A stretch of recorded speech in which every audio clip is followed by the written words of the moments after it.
Why would angry protesters dump trash in the lobby of a downtown bank? They say banks are trashing their neighborhoods by not maintaining their foreclosed properties. In an iNews exclusive, reporter Scott Wegener tells us at least one bank is denying any responsibility.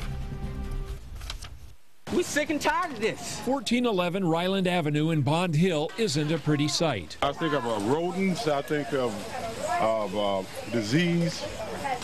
I think our property value is going down. The trash is everywhere. Oh, no. And so are the 30 or so volunteers collecting it to make a point. Bond Hill was a good community, and the banks is letting it just go straight to hell. Residents were joined by members of Fight for a Fair Economy and Communities United for Action, bagging up the trash and hauling it downtown. Show me what democracy looks like. This is what democracy looks like. Their target, U.S. Bank on Walnut Street. They deliver the trash here where they say it belongs. Their research shows U.S. owns the deed to 1411. Who's the manager? Can we talk to the manager? They requested me that you guys go outside on the property. Well, if you don't want to leave, that's fine. We'll just have police come. Eventually, the protesters moved outside. We're here for one thing. We want them to stop trashing our neighborhood.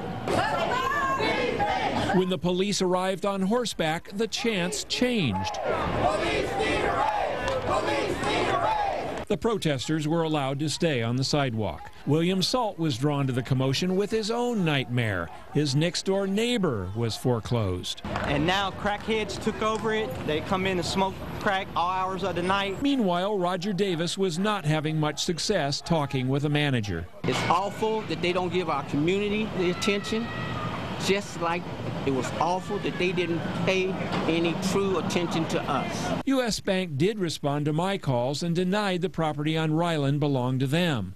Spokesperson Lisa Clark said the bank was merely a trustee for the mortgage holder, handling their paperwork. She said there were actually only a few properties in Cincinnati U.S. Bank holds the deeds for. The properties we have, she told me, we take care of. Clark also promised the bank would be contacting the mortgage holder in question to have the problem resolved. Scott Wegener, 9 News.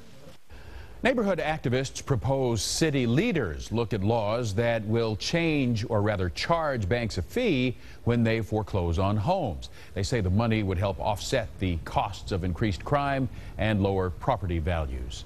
Ohio had the nation's 11th highest foreclosure rate last month, with 1 out of every 518 households getting a foreclosure notice.